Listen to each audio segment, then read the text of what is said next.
The bell above the study door had not been rung in 11 weeks, and when it rang now, Isolde did not flinch. She set the pen down first. She blotted the ink. She closed the ledger over the column she had been balancing and pressed the leather flat with the heel of her hand, as if the numbers inside might otherwise escape and betray her. Only then did she rise, and only then did she allow herself to feel the child move, low and certain, under the ribbon tied high beneath her breasts. 6 seconds, she thought. He gives me 6 seconds to be ready. She counted them. She was ready in 4. In the corridor beyond the door came the sound she had rehearsed for since the frost broke, boots she knew the weight of, a servant's murmur, the soft complaint of a coat being taken.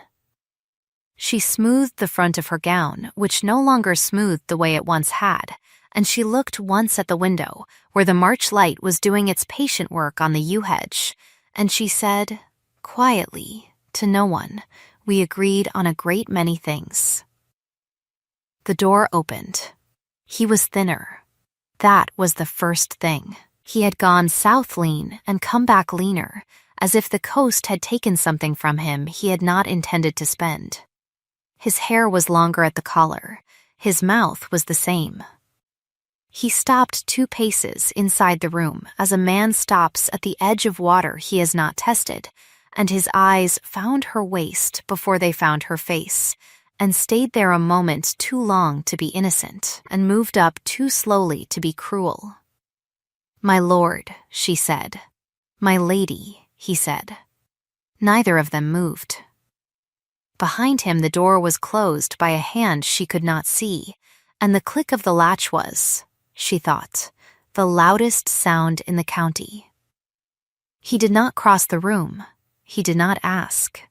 He looked at the ledger under her palm, and at the pen in its stand, and at the small blue cup of tea she had allowed herself an hour ago, and had not finished, and he said, "You are well." It was not a question. It was the sentence of a man who had prepared several and chosen the least dangerous. "I am well," she said. "And the estate is well." "That is good," he said. He looked at the window then, because the window was safer than her waist, and he said, "The yew has grown. The yew has grown," she agreed. There was a silence in which a great deal was said, and none of it aloud. She let it hold. He did not fill it. At last he said, I was told, in a letter, that congratulations were owed. Were they? She let that sit between them like a coin on a table neither of them wished to pick up. Then she said, gently, they are owed to the house. He absorbed this. She watched him absorb it, watched the small muscle at his jaw go and come, watched the hand at his side open and close once, as if testing whether it still belonged to him. He was famously composed. He had been composed at his mother's funeral. He had been composed the day the roof of the West Wing fell in on the harvest supper, and 3 men were nearly killed. He was composed now. But she who had lived in the same house with him for 4 years, and in the same silence with him for 3 of them, knew the difference between his composure and his stillness, and this was stillness. To the house, he repeated. To the house, she said. Well then, he said. He did not sit. She did not offer. He glanced once, quickly, at the small couch beneath the window where she had been in the habit, before he left, of reading to him in the last hour of daylight, and he glanced away from it as one glances away from a lamp that has begun to smoke. May I ask, he said, when in the summer? She said. Which month? Late July, if the midwife is to be believed. And she is to be believed, he said, because she has been correct before. She has been correct before, said Isolde. She watched him do the arithmetic. She watched him not do it. Rather, she watched him decide not to do it in front of her, and she was absurdly grateful for the courtesy. He had left in the last week of October. He had been gone the length of a shortish pregnancy and a longish scandal. He would count the months later, alone, with a decanter he would not touch, and he would arrive at the number he was already arriving at now, and he would understand that either he had been wronged or he had not, and that in a household as watched as theirs, the difference between the two would have to be decided in this room, by these two people, and no one else. She watched him choose, for the moment, not to decide. "I am glad," he said, "that you are well. Thank you, my lord." "I shall change," he said, "and take some air." The road was long. The road was long, she agreed. He turned to go, and at the door he paused, with his hand on the frame, and without turning he said, "Isolde." It was the first time in 11 weeks anyone had spoken her name in this room, and she felt it land in a place she had put carefully out of the way. "Yes," she said. He said, "I am home." It was neither apology nor claim. It was a fact laid down between them like a glove neither yet knew whether to lift. "Yes," she said. "You are." He went out. She sat down. She opened the ledger again. She found the line she had been balancing. She balanced it. She did not weep.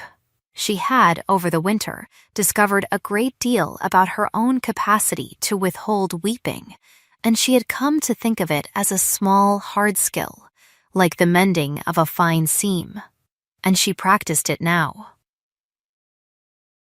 The house had been, in his absence, the quietest it had been in a century, and Isolde had liked it. This was one of the things she had not written to him. She had written of the barley, and of the tenants' complaints, and of the leaking gutter above the chapel, which had been mended in November for less than the steward had feared. She had written of his mother's old spaniel, which had gone stiff in the hips and now slept, without permission, on the rug in the small library. She had not written of the quiet. She had not written that on the third morning after his carriage rolled south she had woken, sat up, listened, and understood that no one in the house was afraid of her. She had not written that this was new. She had not written that she had learned, at 23, married at 19, that a house in which no one is afraid of the mistress is a house in which the mistress may finally think. She had thought a great deal.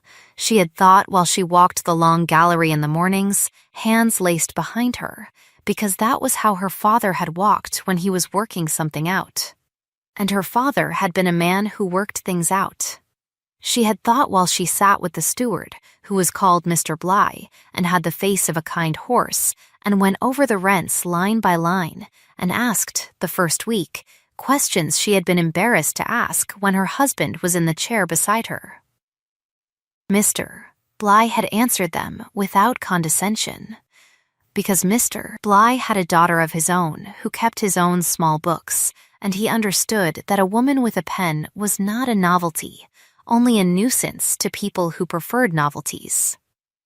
By the second month, she was reading the rents herself and finding in 3 of them small and consistent errors that favored a tenant whose brother-in-law was, it emerged, a cousin of the outgoing bailiff. By the 3rd month she had, with a politeness that did not blunt her edge, replaced the bailiff.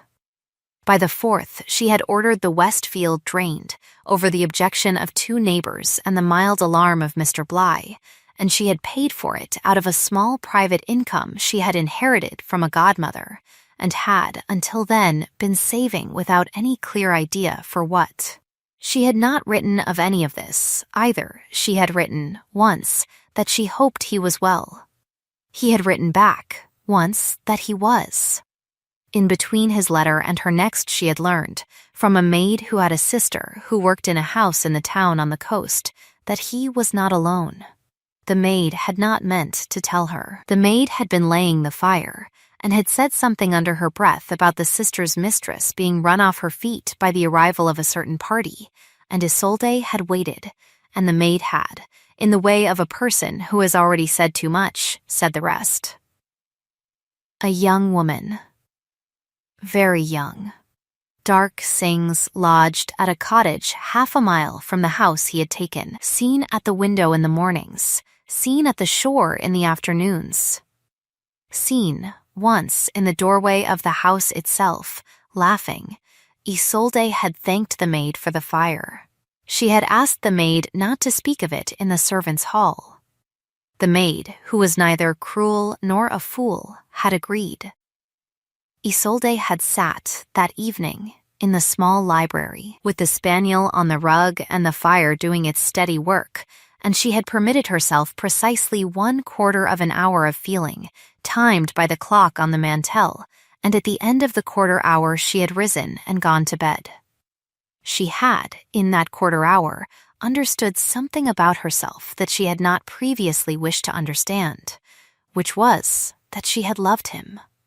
Not in the noisy way of the poems her sister still read, in the quiet, obstinate, slightly resentful way of a woman who had been given, at 19, a life she had not chosen, and had, without meaning to, put her whole self into it, because she was the sort of person who put her whole self into things.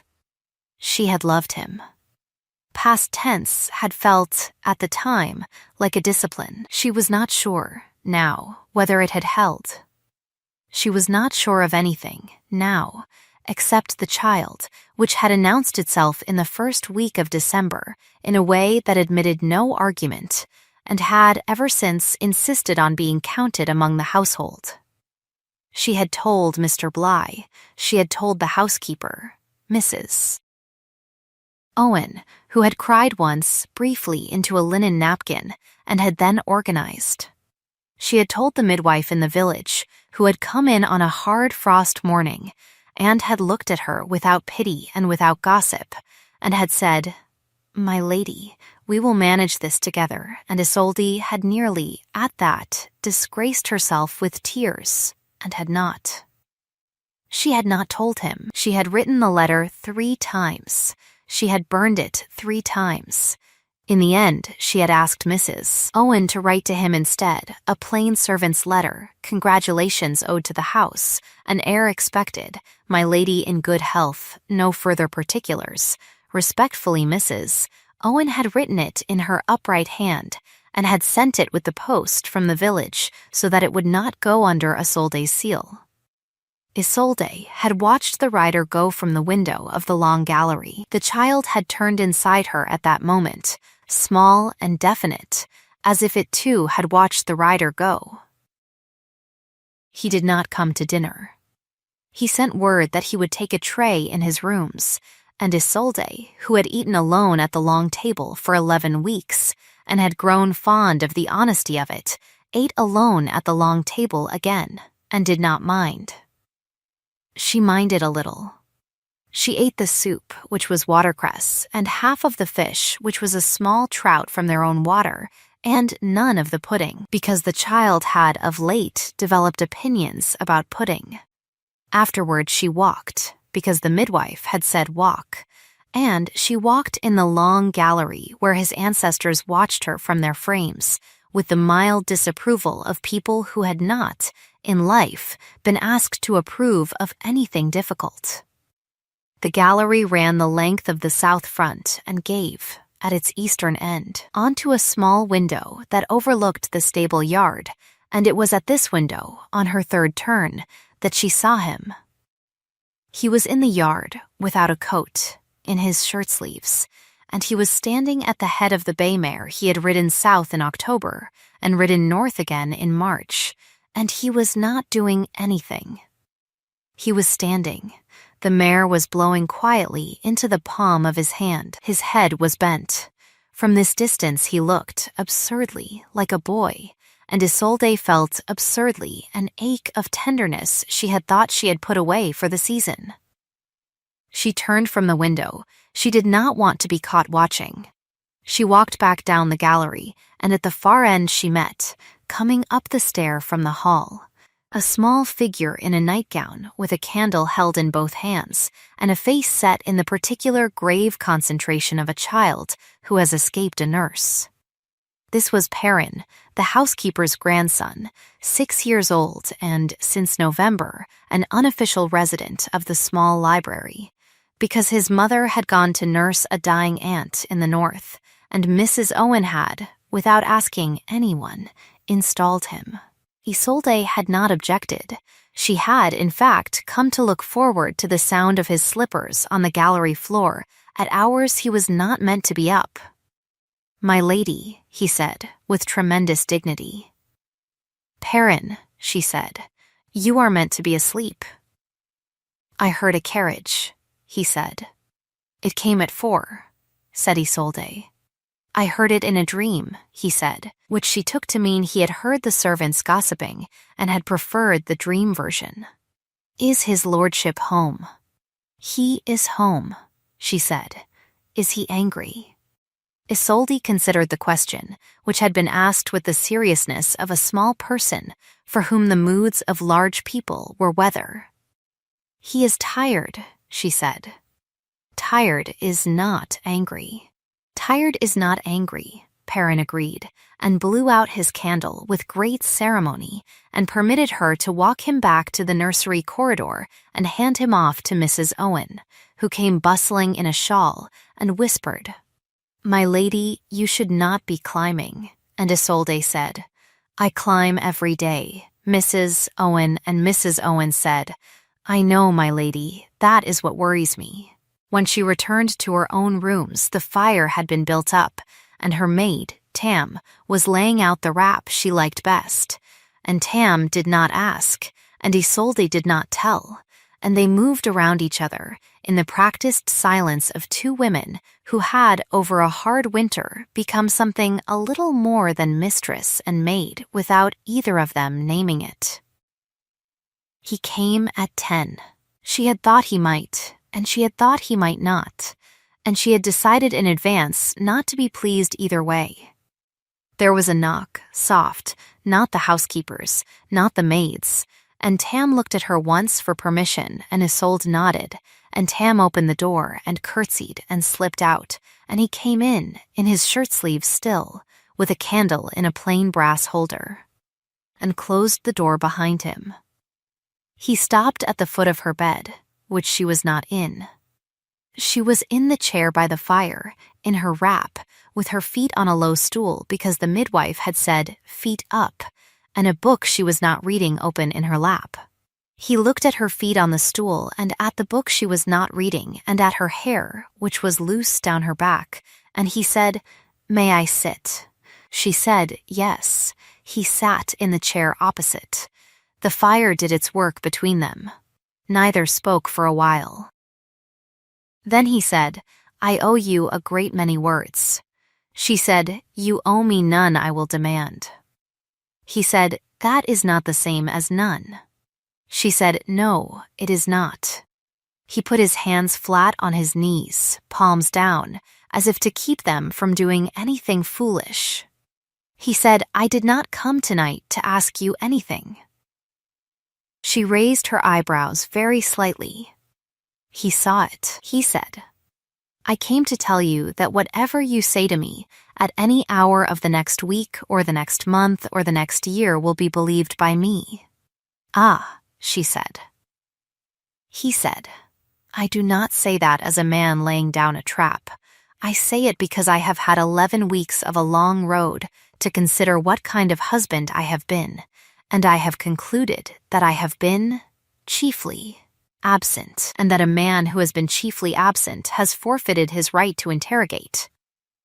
She looked at him. She looked at him for long enough that he began, she saw, to be afraid. She had not, before, seen him afraid in this room.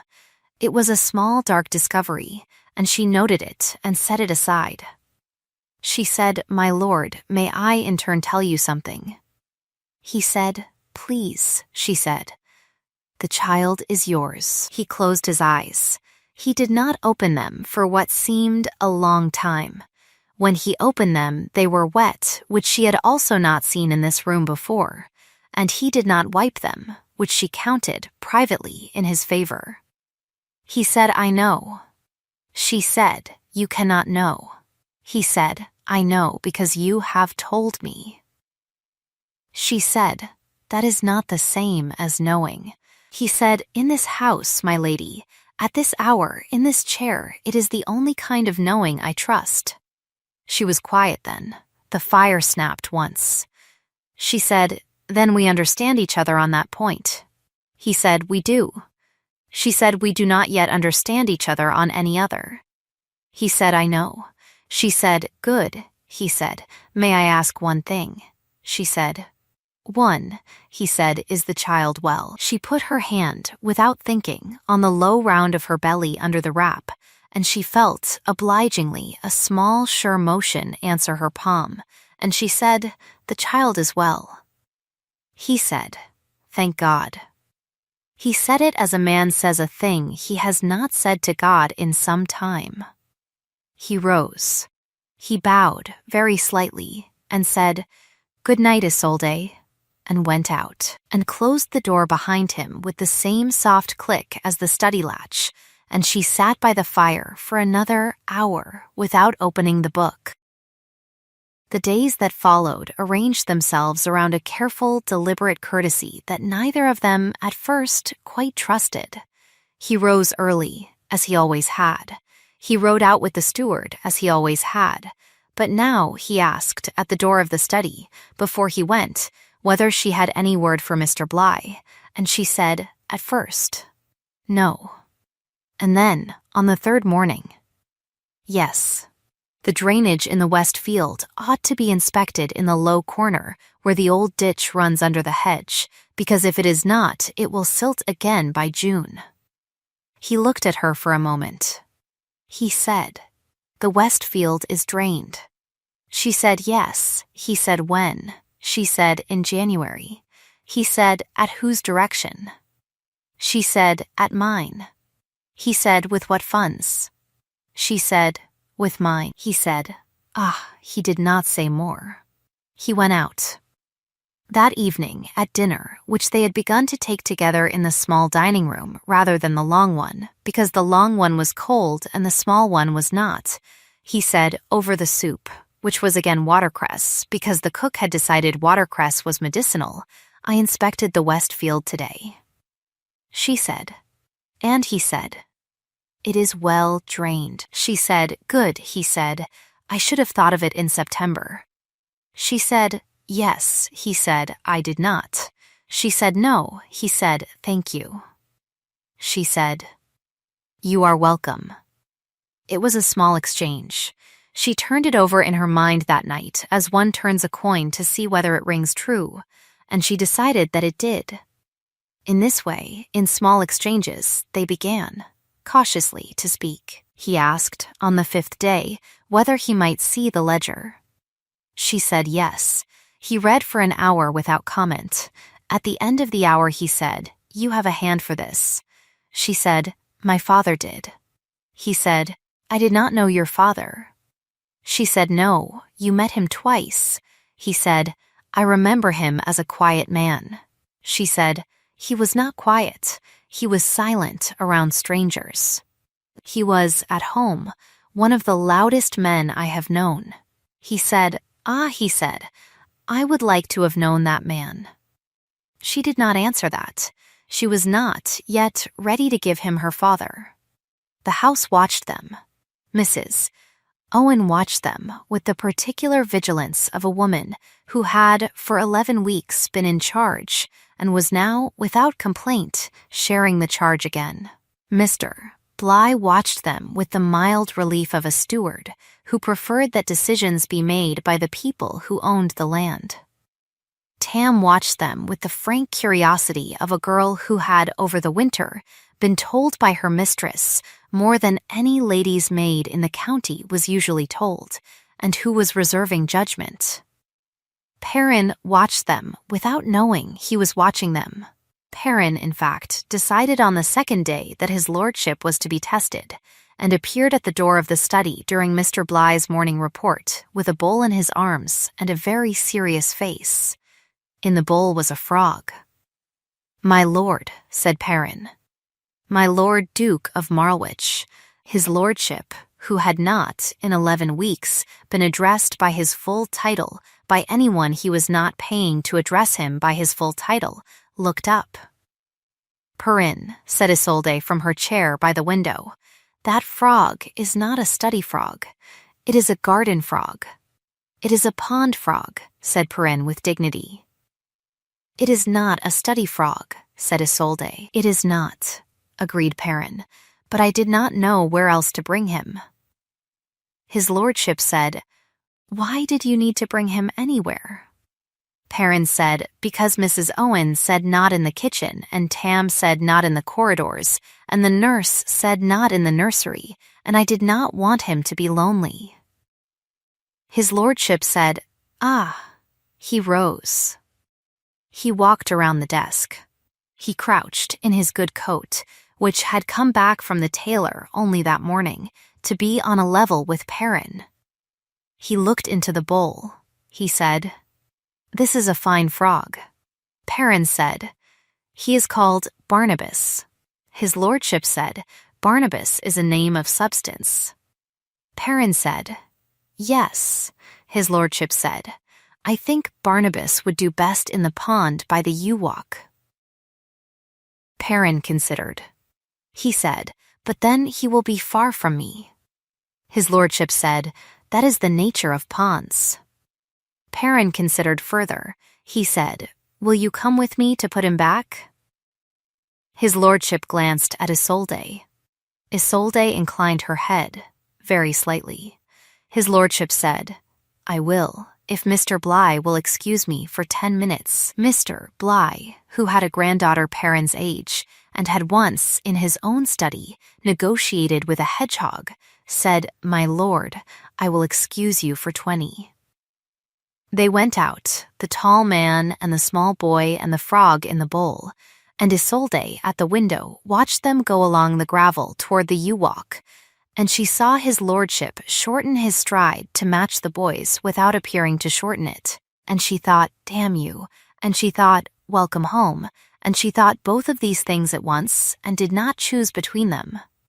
That evening he said, "At dinner, the boy is Mrs. Owen's grandson." She said, "Yes," he said, "his mother." She said, "In the north." "Nursing," he said, "and his father." She said, "At sea, since October." He said, he said, "I did not know we kept a child." She said, "We did not, until we did." He said, "That is fair." He said, "He is a good boy." She said, "He is." He said, "I liked him." She said, "He liked you." He said, "He will not always." She said, "No." He said, "But today he did." She said, "Today he did." In the second week of his return, a letter came. Isolde saw it before he did, because the post came, by long habit, first to her in the small library, where Mrs. Owen had learned to bring it on a silver salver with the seals up. The salver had, that morning, 3 letters. 2 were for the estate. 1 was for him, and was in a hand she had never seen before, and was sealed with a plain wafer, and smelled, very faintly, of a scent she recognized, because a maid in a house on the coast had a sister who had once, on her half-day, walked past a cottage 1/2 a mile from a house he had taken, and had, at the window, seen a young woman with dark hair. Isolde set the letter aside. She did not open it. She was not, she had decided some weeks earlier, going to be a woman who opened her husband's letters, not because she thought it wrong in principle, but because she did not wish to become the sort of person for whom it was possible. She rang for Mrs. Owen and asked that the letter be given to his lordship at his convenience. Mrs. Owen took the letter without expression and went out. Isolde returned to the ledger. She was aware of her own heart in a way she disliked, and she made her hand steady on the pen by an act of will, and after 20 minutes she was, again, only balancing columns. He came to the small library at noon. He had the letter in his hand. He closed the door behind him, which he had not, since his return, done in this room. He said, "May I speak?" She set the pen down. She blotted. She closed the ledger. She said, "Yes," he said, "this is from a person whose name I will tell you if you wish to hear it, and whose existence you already know, because I am a fool, but I am not a fool enough to imagine that a house is a place where secrets travel slowly." She said, "I know of her existence." He said, "Yes." He said, "This letter tells me that she is well, that she has left the coast, that she has gone to her aunt in a town 4 counties east, that she does not intend to write again, and that she wishes me a great many things, most of them kinder than I deserve." She said, "I see." He said, "I will read it to you if you like." She said, "No." He said, "I will burn it if you like." She said, "No." He said, "Then what?" She said, "Keep it." He said, "Why?" She said, "Because a man who burns a letter to please his wife has learned nothing. A man who keeps a letter and does not answer it has begun, perhaps, to learn something." He was quiet.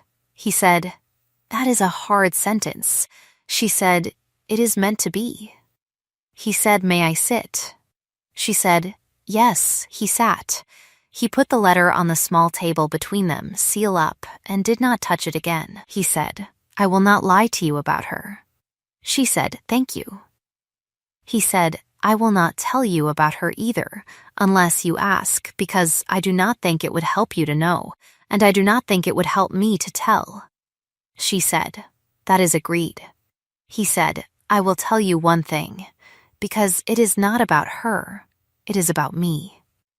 She said, "Go on." He said, "I went south in October because I was afraid." She said, "Of what?" He said, "Of you." She looked at him. He said, "Of the fact that I did not then know how to be in a room with you without disappointing you, and I had begun to be a man who preferred rooms in which he did not have to try." She said, "Ah," he said, "that is not an excuse." She said, "No." He said, "It is a description." She said, "Yes." He said, "I have thought a great deal, on the road, about the difference between a description and an excuse." She said, "And," he said, "and I would like, if you will permit it, to be a man who offers descriptions in this house and excuses nowhere." She said, "That is a large ambition." He said, "Yes." She said, "I will permit it." She said, "I will hold you to it." He said, "Please do." Then, because she was a woman who had learned, over a winter, the value of turning a difficult conversation before it became a habit, she picked up the pen again, and she said, "The North Lodge." He said, "Yes." She said, "The roof." He said, "I looked yesterday. It will not last another winter." She said, "No." He said, "I will have it done in May." She said, "June. May is planting." He said, "June. Then," she said. "Good." She opened the ledger. He rose. At the door he paused, and without turning he said, "Isolde." She said, "Yes." He said, "Thank you for not opening the letter." She said, "I did not open it because I did not wish to be the sort of woman who opens letters, not because I trusted you." He said, "Understood." He went out. The letter stayed on the table between them for 3 days. On the 4th day it was gone, and she did not ask where, and he did not say. In its place, on the 5th day, was a small sprig of yew from the walk by the pond where Barnabas the frog had been returned to his kin, laid, without comment, on the corner of the ledger. She left it there. It dried over the following week into a stiff green thing, and when at last she moved it, it left a faint mark on the leather, and she did not, when she noticed the mark, try to rub it out. The child grew. Spring did what spring does. The hawthorn came out in the hedges, first as a rumor and then as a fact, and the lambs in the low field learned to run, which is the funniest thing lambs do. Isolde walked every morning, on the arm of Tam, or when Tam was busy, on the arm of Perrin, who took the responsibility with tremendous seriousness and who had, by the end of April, developed the habit of announcing, at unpredictable intervals, that there was a stone ahead, my lady, or a root, my lady, or a bee, my lady, which is not dangerous, but is loud. His lordship rode out at dawn and returned by 9, and took breakfast with her, and read the newspapers aloud to her when she asked, which she began, after the 3rd week, to ask him to do because his reading voice was. She remembered one of the things she had liked about him in the first year, before liking had become a discipline. He read well. He read the parliamentary reports without editorializing, which she appreciated. He read the shipping notices, and did not, when he came to a ship called the Halcyon, which had put in at the port he had spent the winter near, betray any change of pace, and she noted the not betraying, and counted it, again, privately, in his favor. She was aware, in a way she had not been aware in October, of counting things privately in his favor. She was aware that a woman does not do such counting for a man toward whom she is indifferent. She did not, yet, tell him this. In the last week of April, a rider came from the east, splashed to the knees, with a letter from Isolde's sister, who lived a day's ride away in a smaller house with a larger husband and 4 children under 7, and who wrote, in her usual scrawl, that she was coming, that she would not be dissuaded, that she wished to see with her own eyes that Isolde was well, and that she was bringing only the youngest, who was still at the breast and could not be left, and the nurse, who was excellent, and one trunk, which was a lie. The sister, whose name was Perpetua, and who had been called Petty since she was 3, arrived in a coach with 2 trunks, and the youngest, and the nurse, and a small dog of indeterminate breed which she had, she claimed, acquired at an inn along the way, and had not been able to leave behind. She swept into the hall with the youngest on her hip and the dog under her arm, and looked at Isolde, and burst, briefly and without warning, into tears, and then said, "Do not tell me anything until I have had tea," and Isolde, who loved her sister without illusion, took her into the small library and gave her tea, and Petty looked at her over the rim of the cup, and said, "Well, well," said Isolde. Petty said, "You look magnificent." Isolde said, "I look enormous." Petty said, "That is what I said." Isolde said, "And how is Rufus?" Petty said, "Rufus is Rufus. He sends his love and a barrel of cider and a very tedious letter for his lordship about drainage, which I am told is a subject of great interest in this house at present." Isolde said, "It is." Petty said, "And his lordship." Isolde said, "Is here." Petty said, "I know he is here. I saw his boots in the hall. I mean, how is he?" Isolde said, "He is trying." Petty said, "Is he?" Isolde said, "Yes." Petty said, "And are you?" Isolde said, "I am also trying." Petty said, "At what?" Isolde said, "At deciding whether trying is enough." Petty said, "Ah," she drank her tea. She said, "I will tell you what I think, though you have not asked." Isolde said, "You always do." Petty said, "I think that a man who leaves in October and comes back in March and finds his wife pregnant and does not, in the first hour, ask an ugly question, is a man who has done at least one thing correctly." Isolde said, "He asked it. In his way." Petty said, "In his way is not the same as allowed. Allowed would have been unforgivable. In his way is only human." Isolde said, "That is a generous distinction." Petty said, "I am a generous woman." Isolde said, "You are not." Petty said, "I am. On Tuesdays." Isolde laughed, which she had not, she realized, done in this room since October, and Petty heard the laugh and said nothing, because Petty, for all her noise, knew when not to make more. His lordship joined them for dinner. He was courteous to Petty, who was courteous back for the first 4 minutes, and then, having decided he was, at present, on probation but not in disgrace, began to tease him, gently, about his hair, which was still too long at the collar, and about the drainage letter from Rufus, which she had read on the coach and pronounced tedious even by Rufus's standards. His lordship bore the teasing with what Isolde recognized as relief. A man who has been walking on eggshells is grateful, sometimes, for a woman who cracks a few. After dinner, Petty went up to her room to feed the youngest, and his lordship and Isolde were left alone in the small drawing room with the fire and the spaniel and the last of the light on the yew. He said, "Your sister is a force." She said, "She is." He said, "She does not like me." She said, "She does not, yet know whether to like you." He said, "That is fair."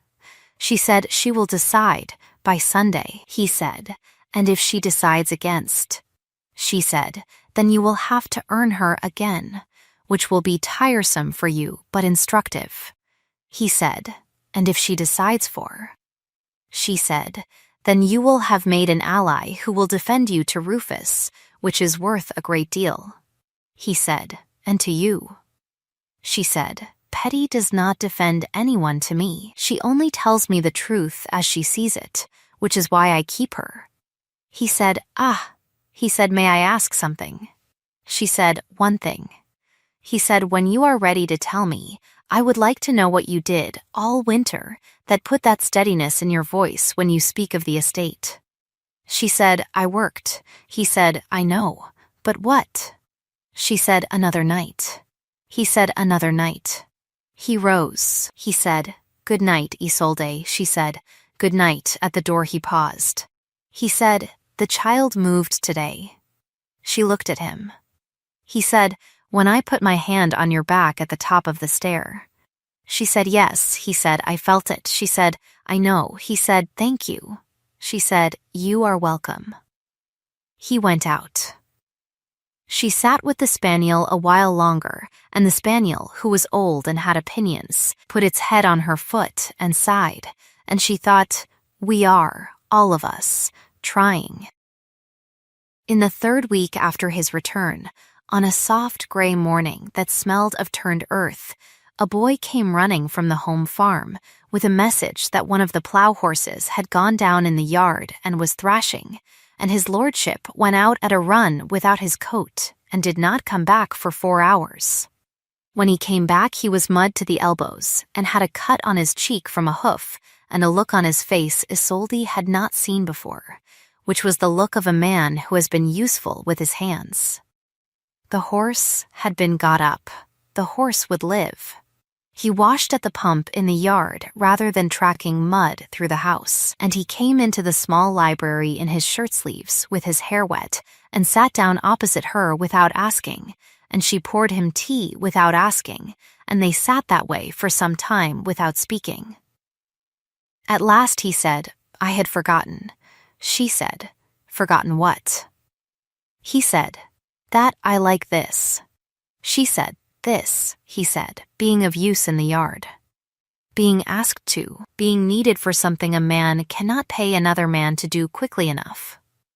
She said, "Ah," he said, "when I was a boy I spent more time in the yard than in the house."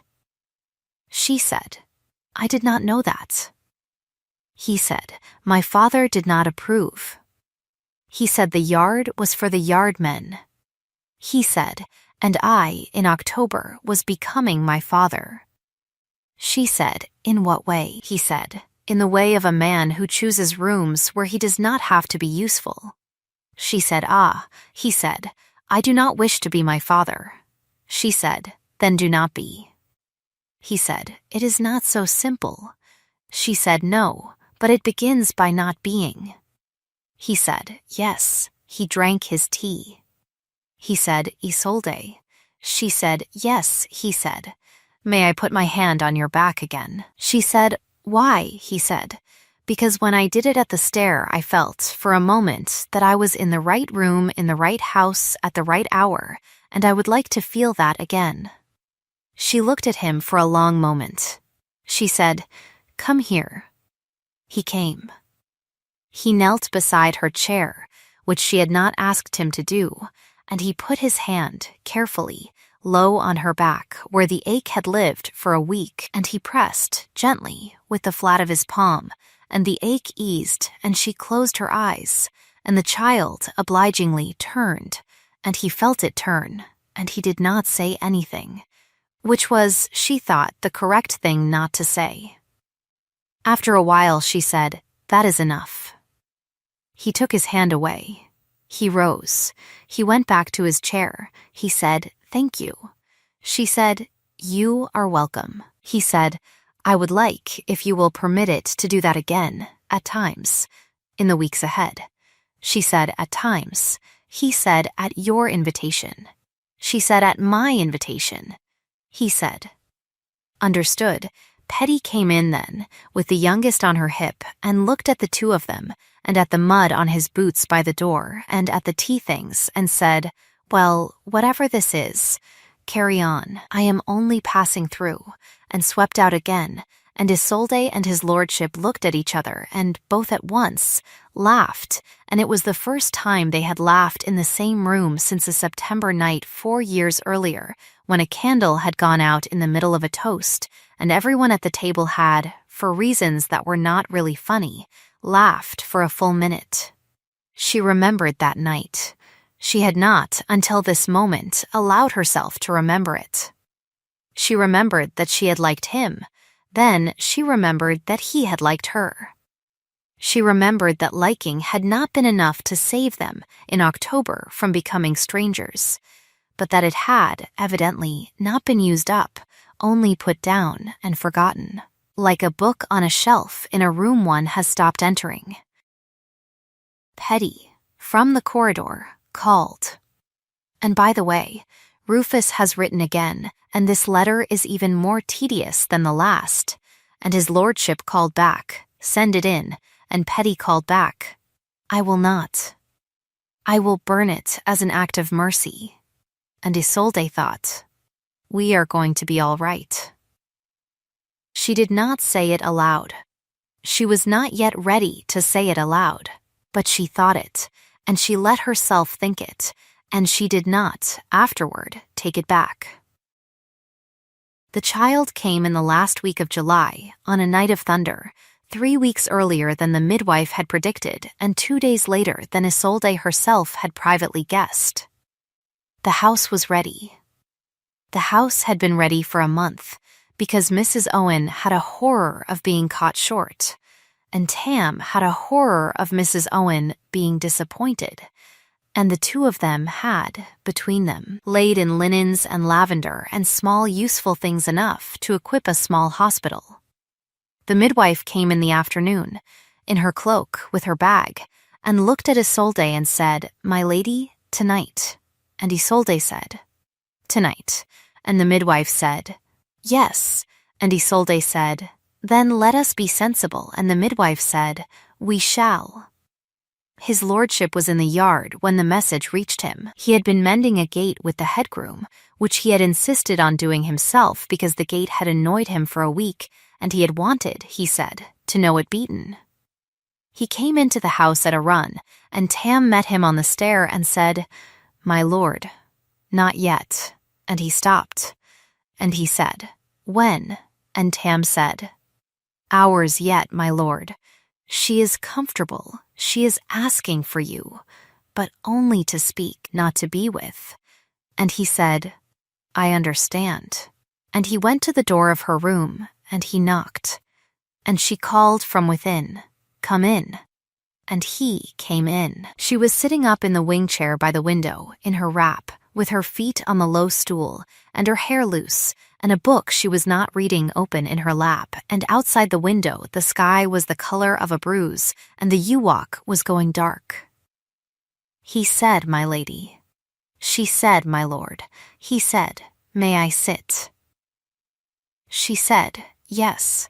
She said, "I have 3 things to tell you, and I would like to tell them now, in case I forget them later, because I am told one forgets a great deal on a night like this." He said, "Tell me." She said, "1. If it is a boy, I would like him called Aldous, for my father." He said, "Done," she said. 2. If it is a girl, I would like her called Marian, for your mother." He said, "My mother." She said, "Yes." He said, "My mother did not, I think, love me well." She said, "No. She loved you badly. And she loved you honestly. And she was, in her way, a woman who tried. And I did not know her long, but I remember that she once, at a table full of people who were being unkind to me, said a single sentence that made them stop, and I have not forgotten it." He said, "What did she say?" She said, "My daughter-in-law is not a subject." He was quiet. He said, "I did not know that." She said, "No, she did not tell you." She told me, later, that she had considered it a small thing. It was not a small thing. He said, "Marian, then." She said, 3. She paused. She said, "I have not yet decided whether I love you again." He said, "I understand." She said, "I am telling you now, because tonight I may say things I do not mean, or things I do mean and would not. In ordinary hours, say, whatever I say tonight, in the room, in the pains, is not the answer to that question. The answer to that question will come later, in daylight, when I am well, and it will come from me, deliberately, and I will speak it to you in this chair, or one like it, and you will know it is the answer, because I will say, 'This is the answer.'" He said, "Understood," she said. "Do you agree?" He said, "I agree." She said, "Good." She said, "Now go and eat something, because Mrs. Owen will not let you into the room later if you have not, and I will not have you fainting on the boards." He said, "Yes, my lady." He rose. At the door he paused. He said, "Isolde." She said, "Yes." He said, "Whatever you say tonight, and whatever you say later, I am not going anywhere." She said, "I know." He went out. The night was as nights of that kind are. There was thunder, there was rain against the window, and then, later, no rain, and then, later, rain again. There was Mrs. Owen, who did not sit down for 6 hours. There was Tam, who held Isolde's hand and did not once look away from her face. There was the midwife, who was calm as a stone in a stream. There was Petty, who had refused to leave the house and had installed herself in the corridor outside, with the youngest asleep on her shoulder and the small dog in her lap, and had, at intervals, put her head around the door to say something bracing, and then withdraw. There was his lordship, who did not, at first, come in, and who then, at Isolde's request, in an hour when the pains had shifted from a rhythm to a fact, was brought in and stood at the head of the bed, and gave her his hand, and did not speak, only held, and did not flinch when she gripped hard enough to leave marks he would find in the morning and not mention. There was, at 3:30, a cry. It was not the mother's. It was thin and outraged and entirely certain of itself, and it broke the room open.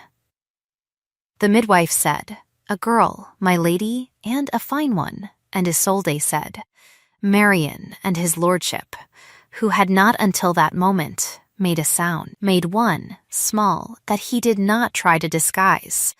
They put the child on Isolde's chest.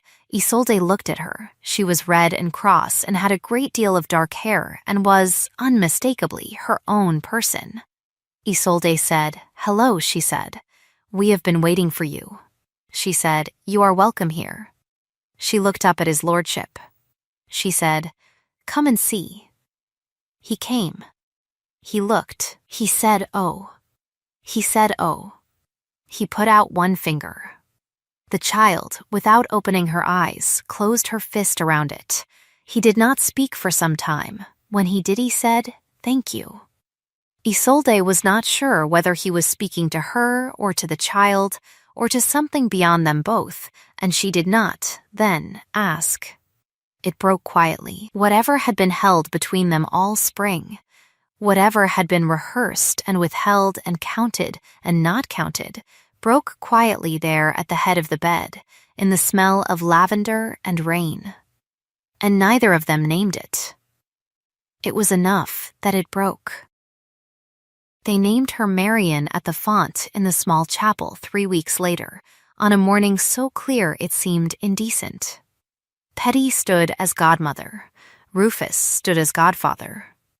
Perrin, who had been given, without discussion, the office of holding the christening cloth, discharged it with tremendous seriousness, and only once had to be reminded not to sniff it. The child, who had in 3 weeks become a considerable personage, slept through the ceremony and woke only to be affronted by the water, and expressed her affront in the family voice, which was, Petty declared, unmistakable.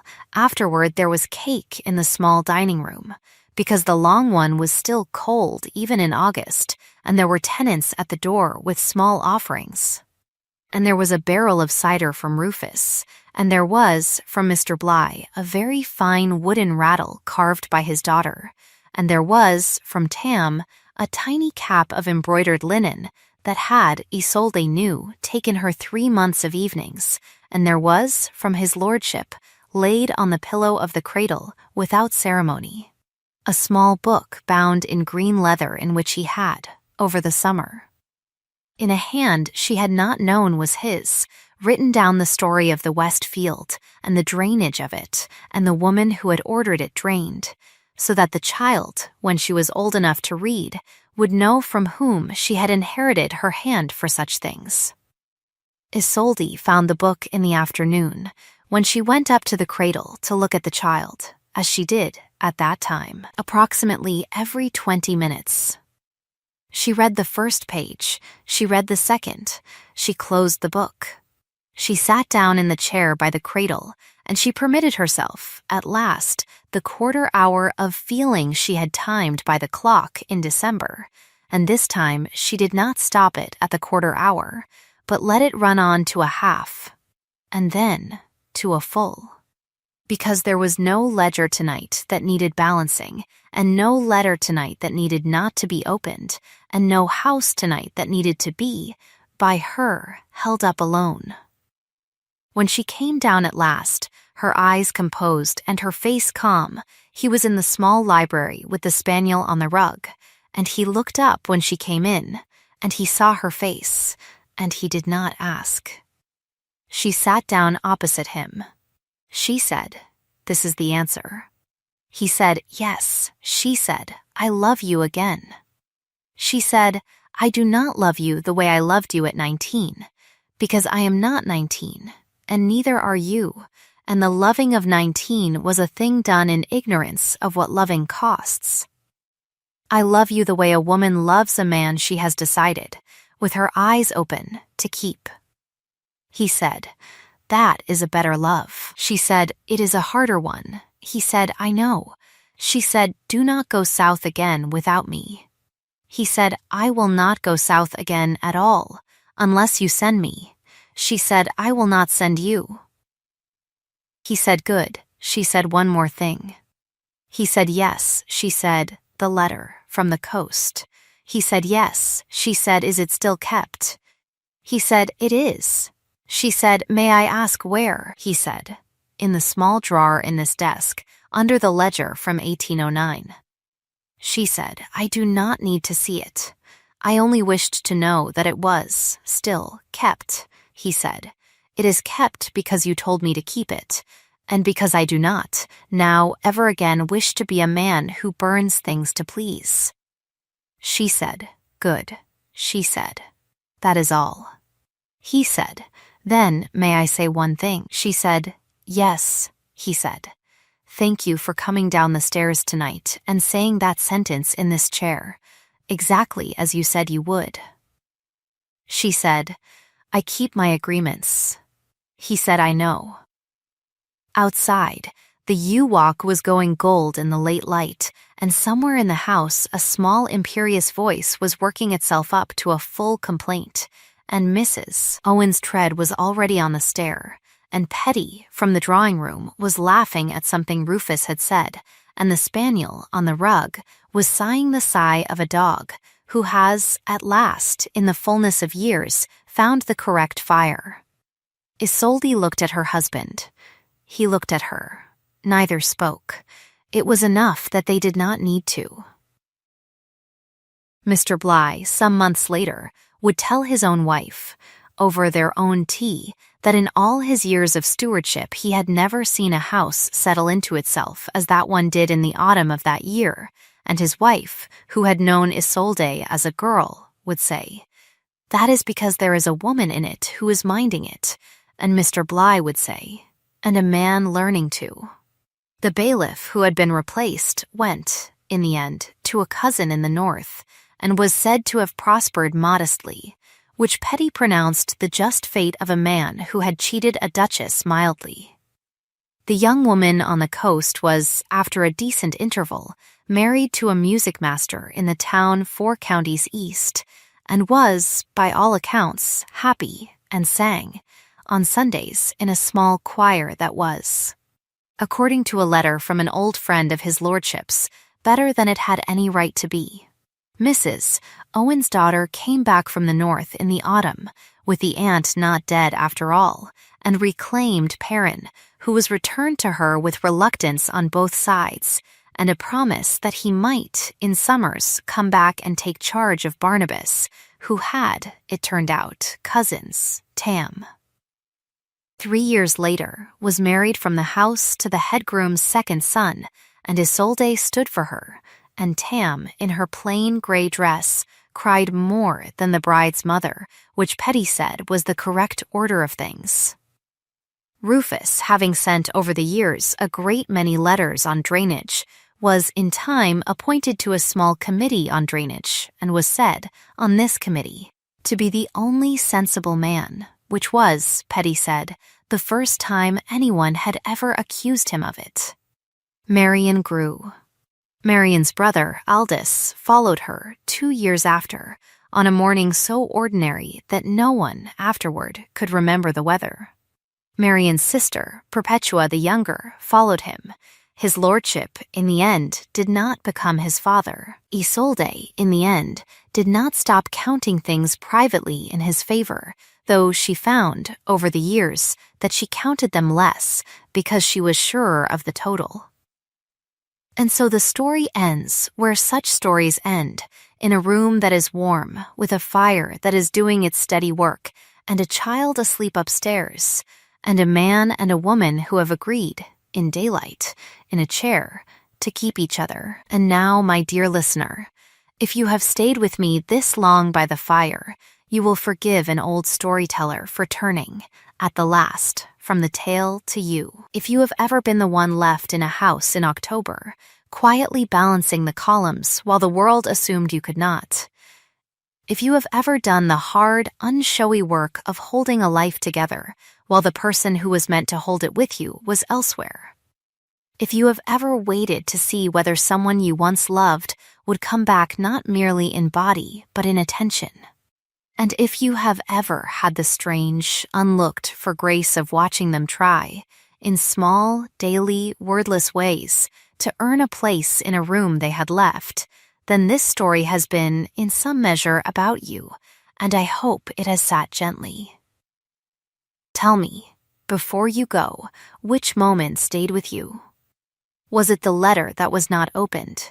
Was it the hand, low on the back, at the stair? Was it the frog in the bowl, or the sprig of yew on the ledger, or the sentence, "This is the answer," spoken in daylight in a chair? I would like, very much, to know. And if you have found a small comfort in sitting here, by this fire, with these people, for a little while, then draw your chair up again another evening, and I will have another story ready, and the fire will be lit. And the tea will be warm, and we will begin as we always begin, in the middle of a small charged moment, and see where it takes us. Sleep well, dear listener.